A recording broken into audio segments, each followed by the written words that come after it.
Olá, muito bom dia a você que nos acompanha aqui pelo Notícias Agrícolas no ar, o nosso boletim de mercado, olhando para o que está acontecendo aí para o mercado do boi e principalmente tentando entender o que vem pela frente. Nosso convidado hoje é o meu amigo César de Castro Alves, lá do Itaú BBA. Está aqui já o César no vídeo com a gente. Bem-vindo, César. Obrigado por nos ajudar a entender esse mercado que vem sendo pressionado aí a cada semana. Parece que, pelo menos aqui em São Paulo, essa pressão deu uma estabilizada, mas ainda é cedo para falar que estamos no fundo do poço já, ou pelo menos com o preço estabilizado aí da arroba, César. Qual a sua visão aí desse mercado? Olá, Alex. Obrigado pelo convite. Um prazer falar com vocês novamente. Olha, eu acho que estamos no olho do furacão, né? Eu usaria bem esse termo, momento bastante pressionado, né? De um desestímulo grande do produtor.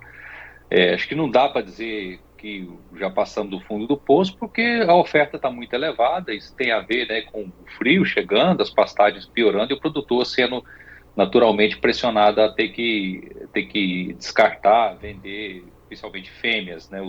Os números que a gente viu aí do primeiro trimestre dos abates mostraram um percentual muito elevado de vacas, né? Então é aí que está a diferença esse ano, não é nos machos, está até menor o volume de abate de machos, mas tem muita fêmea, não são só vacas, tem novilhas também, então o momento ainda é de muita oferta. Então, sobre esse aspecto, eu acho que a pressão pode continuar um pouco mais. Agora, a gente tem sinais bons aí vindo do lado da demanda, né, que basicamente é uma reação dos preços de exportação e das quantidades também, né? Depois de um abril ali ruim, março também, maio já foi um mês bem melhor, que veio com um alto do preço na exportação. Então, como o boi está barato, né, caindo ainda aí nas médias mensais e a carne subindo na exportação, os spreads estão melhorando. E no mercado interno é a mesma história. A carne tem caído, né, no atacado, mas bem menos que o boi. Então, o spread está voltando para os frigoríficos. Isso sugere um ambiente para algum repasse, né? Desde que a oferta modere, né? Claro que se tiver muito ofertado no mercado, a indústria não vai precisar transferir um pouco dessa melhora dos preços da carne, principalmente na exportação para o produtor. Então, acho que o curto prazo ainda é um pouco complicado, né? Junho é um mês ainda complicado com esse fluxo de descartes, mas eu acho que é hora de ter um pouco de calma e ter um pouco de esperança, né? Porque o momento é sazonalmente o pior num ano bastante ofertado, que tem a ver com o ciclo. Então, eu tendo a achar que esse exagero, né, da pressão em cima do boi agora vai moderar e vai criar um ambiente um pouco melhor para o segundo semestre, tá? O duro é a gente apontar aqui se já é o fundo do poço ou se não, né? Esse é uma bela pergunta aqui, difícil de responder, tá? Não esperava já ver o boi aqui em São Paulo dos 235, 240, como a gente está vendo essa semana, não. Eu acho que tá exagerado, tá? Né? Muito bem. Antes de evoluir aí para a gente entender o que você está vendo para o segundo semestre, principalmente de onde vem esse perfil mais otimista aí para o segundo semestre, vamos entender essa questão aí, César, dos spreads, né, que você colocou, spreads positivos para os frigoríficos. Isso significa, na teoria, que eles estão garantindo uma margem melhor aí para eles nesse momento. Mas também muito por conta do preço do boi que está caindo a cada dia, né? Exatamente. Aqui, Alex, o indicador que a gente sempre acompanha, né, é muito simples, é o preço da carcaça casada dividido pelo boi gordo. A gente, né, essa carcaça casada hoje aqui em São Paulo, os preços que a gente tem é da ordem de 17,30 o quilo. Pra você ter uma ideia, esse é o menor preço desde outubro de 2020, então ela caiu bastante no atacado. E o que dá esses 17,30 por quilo, convertido em reais por arroba, um boi casado aí da ordem de 259, 260 reais. E o boi é negociado aí por volta de 246, isso tudo média do mês de junho até aqui. Então, essa diferença é da ordem de 5% positiva. Em geral, esse indicador ele oscila ali, né, levemente negativo, porque esse cálculo não inclui os subprodutos. Então, esse 5% é um belo resultado, sobretudo comparado com o início do ano, antes dessa queda maior do boi. Então, a carne caiu, sim, muito no atacado, mas o boi caiu bem mais. Então, voltou a aparecer um spread bom aí, né, positivo. E essa queda no atacado, ela não chegou ainda totalmente no varejo, né? Aqui tem uma transmissão que ela é mais imperfeita do que a transmissão produtor-atacado, porque depende, né, de uma série de fatores, né? Quando o varejo normalmente segura a alta quando ela vem forte no atacado, porque senão ele perde venda lá, e quando o contrário, né, fica mais fácil comprar e os preços caem no atacado, também não entregam isso tudo para o consumidor. Então, teoricamente as variações são menores, mas em alguns momentos essa corda estica muito, né? Ou seja, cai muito no atacado e cai pouco no varejo, o que faz com que o consumo não seja tão estimulado assim via preço. Então, tem essa característica, né? Isso não é só para carne bovina, é para qualquer produto, mas a verdade é que toda essa queda aqui, né, que chega aí a 17%, né, se a gente pegar o preço da carne aqui no mês de junho em relação ao ano passado, em junho, da ordem de 17% de queda no atacado, não chegou isso nem próximo disso no varejo. Então, aqui tem uma dificuldade, né, da gente ver uma reação do consumo a ponto de absorver esse excesso de carne no curto prazo e permitir os preços subirem. Isso também acontece, pelo que eu entendi, na exportação também. Melhorou, o preço do boi está caindo para o frigorífico, óbvio, mas melhorou o preço pago no mercado internacional, César? Melhorou sim, subiu 6,5% em dólares no mês passado, né? Então estamos falando aí de próximo de $5.000 e 5.100 a tonelada in natura. E esse spread, né, também a mesma conta aqui, o preço da carne de exportação dividido pelo boi, que só o boi São Paulo, tá? Para fazer essa conta certinha, o certo seria pegar um boi ponderado no Brasil todo, mas aqui é um indicador que não é a margem líquida, tá? É só um indicador que se compara com ele mesmo. Então, pensando aqui em São Paulo, a gente tem aí esse resultado, né? Carne dividido por boi, para você ter uma ideia, era -3%, negativo em -3% em abril. No mês passado, com essa alta da carne, né, e o boi caindo, virou 11% positivo, e esse comecinho de junho, que já temos 2 semanas com resultados, né, os volumes, eles mudam muito, ainda não dá para comentar, mas a ordem de preços ali eu acho que sim, e está apontando mais uma alta pequena aqui de 1%, então isso vai para 19%, porque a queda do boi que se intensificou em junho. Então, as forças aqui estão em direções opostas, né? Preço recuperando em dólares das 3 carnes, tá? Não é só boi, e boi caindo. Então, você melhorou muito, né? Então, esses 19% é muito melhor do que os -3% de abril e em pouquíssimo tempo, né? Uma melhora substancial. Então, isso significa fôlego, né? Para melhorar o preço do boi, mas o que a gente tem hoje é que nem existe mais o prêmio para o boi China, né? Para a gente ter uma ideia de quão ofertado e as escalas confortáveis está o mercado nesse momento. E é justificável, né, César? O frigorífico não vai pagar a mais só porque ele está ganhando mais diante de uma oferta grande, né? Sem dúvida. Há um espaço para melhorar, mas obviamente se tiver muito fácil originar gado, manter as escalas, né, minimamente confortáveis, como a maioria está trabalhando, o jogo é assim mesmo, né, pesado. Infelizmente esse é um momento, né, que a oferta ela está contra o produtor e a corda está bem esticada e a força puxando para o lado da indústria. No devido momento as coisas tendem a equilibrar um pouco, né, mas assim, temos que lembrar que estruturalmente esse é um ano mais ofertado, né? Embora, novamente, esse crescimento da oferta está completamente baseado em fêmeas, e isso tende a moderar um pouco, né? Sazonalmente pensando, mas em relação ao ano passado, vai ser um ano de mais abates, eu entendo. E daí a gente vai para essa análise para o segundo semestre. Qual que é a sua expectativa de oferta para o segundo semestre, para a gente começar essa conversa, César? Alex, eu acho que não vai ser um segundo semestre muito diferente do ano passado, né? Vale lembrar que ali a gente teve uma entre-safra com preços sem muito ímpeto para subir, porque os frigoríficos se prepararam, né, com boi a termo, e foi o suficiente, tá? Não houve embargo e não houve explosão de preço.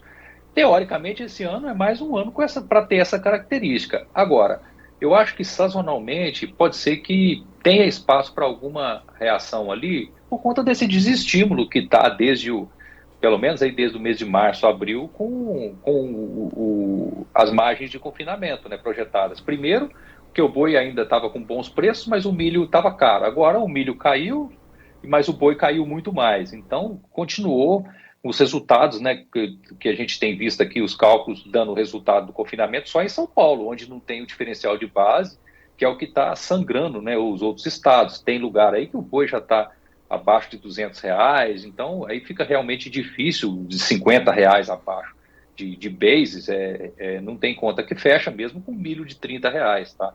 Pensando no segundo semestre, eu acho que tem espaço para o milho, se não cair um pouco mais, né? É claro que tudo depende aí da safra americana, se o desenho lá for positivo, a pressão eu acho que vai aumentar, né? Que em cima do milho tem muita safra para ser vendida ainda, tem pressão logística, e tem um desenho prospectivo, né, para o ano que vem, muito construtivo com essa história de El Niño, mas isso não está garantido. Então, no melhor cenário, fazendo conta com os preços atuais de milho aí, 35, por volta disso lá em Sorriso, não fecha a conta, tá? Com esse boi de 250, 255 aí lá para setembro, outubro, não tem resultado. Então, isso deve criar uma moderação da oferta por parte dos produtores que vão mais aí no spread, né? Claro que os frigoríficos já se prepararam, né, para entre-safra, já tem seus contratos, e o produtor vai ter que girar confinamento, vai precisar aliviar pasto, essas razões existem sempre. Então, eu acho que tem espaço para alguma melhora. Eu estou otimista com os números da exportação. Essa queda da carne no mercado interno, gradualmente ela vai chegando no consumidor, também ajuda. E a oferta, eu acho que ela tende a ser marginalmente menor no segundo semestre do que agora, mas não é muito diferente do ano passado, tá, Alex? Não é para ter grandes repiques, né, em função de eventual apagão de boi e janela de pouca oferta com esse ano estruturalmente de mais oferta de gado, não. Então, eu vejo espaço para melhorar um pouco a curva futura em relação ao que hoje está sendo negociado, está super influenciado o mercado futuro pelo movimento no físico. Então, gradualmente, na hora que o físico voltar a se recuperar, a curva volta a subir um pouco, e aí, com esse milho mais barato, as contas eu acho que começam podem fechar, tá? Isso depende muito, novamente, do diferencial de base de cada estado, mas tende a ficar um pouco melhor, tá? Esse desenho aí. Não estou muito animado com resultados em geral para o confinamento esse ano, não, Alex, porque tem que subir muito o boi para conversar com esse milho, tá? Que está ainda aí nos seus R$ 35, né?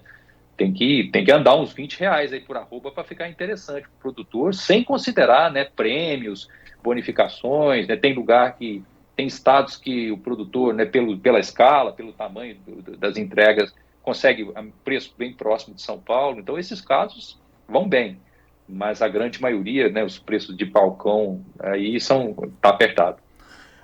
Eu estou olhando aqui o mercado futuro, fazendo essa projeção, então, de quanto deveria estar para começar a estimular o produtor, no mínimo R$ 260, R$ 270, então.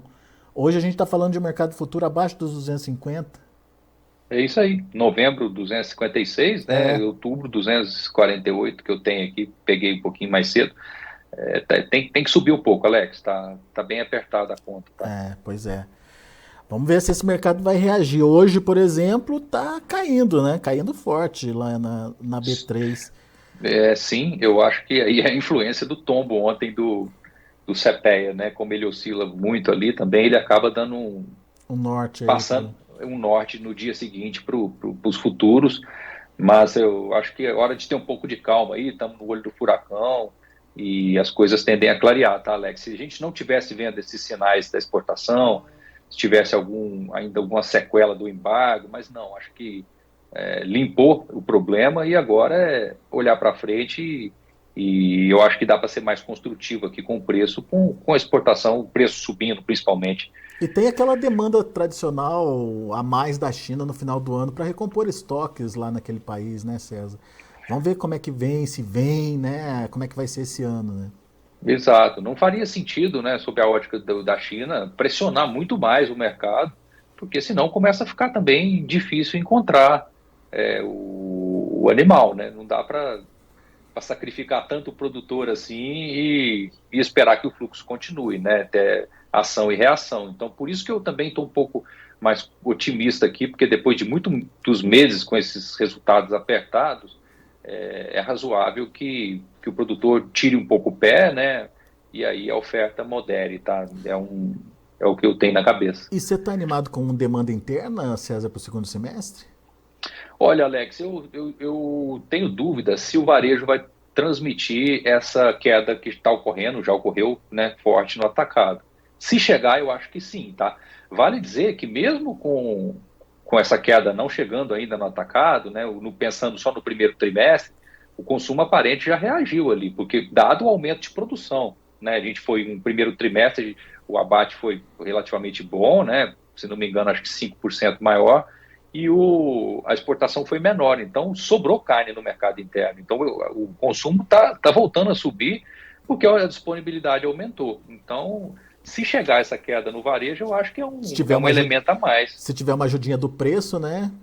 Sim, sem dúvida. O ciclo pecuário sugere preços um pouco mais baixos, né?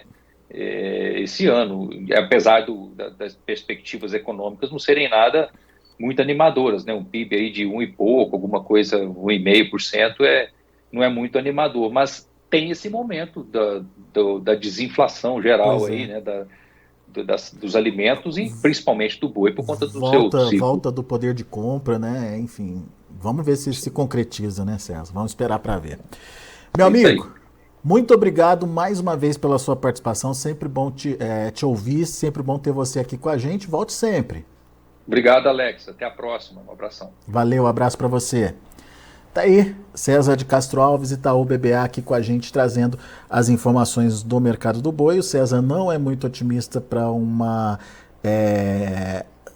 redução da pressão, pelo menos no curto prazo. Ele acha que ainda o mercado pode sangrar um pouquinho no curto prazo, a gente está falando, mas ele já vê um cenário melhor aí, principalmente para o segundo semestre, baseado em alguns fatores, e entre eles o mais importante nesse momento é o spread dos frigoríficos, ou seja, aquela margem, aquele extra, aquele dinheiro a mais que está sobrando no bolso dos frigoríficos, principalmente por conta da queda bastante significativa, bastante forte aí da arroba do boi. Mercado interno com um spread positivo de 5%, bem fora aí da linha, da curva de variação, e exportação podendo chegar nesse mês agora de junho a mais 19% positiva. Esse spread se refere ao preço da carne dividido pelo preço do boi gordo. Então, o que de fato aí tem nas mãos do frigorífico, sem contar os subprodutos que ainda pode ser adicionado a esse percentual de spread que a gente está trazendo aqui. Então, é uma conta bastante interessante que mostra que o frigorífico já tem sim capacidade, já tem sim fôlego para pagar mais pela arroba. O problema é a oferta. Se tem oferta, não tem por que pagar mais pela arroba e por isso o frigorífico segue nessa tentativa aí de manter preços mais baixos. Vamos ver como estão os negócios lá na B3? De olho na tela. Nesse momento, mercado vermelho, olha só, na sua tela o junho 242,25, queda de 1,14%, o julho 247,25, queda de 1,57%, o agosto 248,30, queda de 1,47%, e o setembro R$ 247,00, queda de 1,83%. Indicador CPEA ontem caiu forte, como o César relatou para a gente, 5,36% a R$ 237,65 perdeu inclusive o patamar dos R$ 240. Esses são os números do fechamento dessa última segunda-feira. São os números do mercado ainda em andamento, portanto, essa pressão lá na B3, ela pode aumentar ou diminuir de acordo aí com a aproximação do fechamento, mas o fato é que nesse momento o termômetro está mostrando quedas significativas para as negociações do mercado futuro. Daqui a pouco a gente volta com outras informações, mais destaques. Continue com a gente.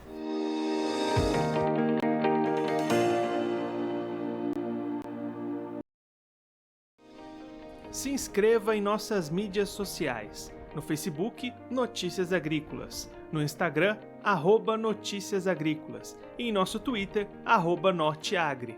E para não perder nenhum vídeo, não se esqueça de nos acompanhar no YouTube e na Twitch, Notícias Agrícolas Oficial.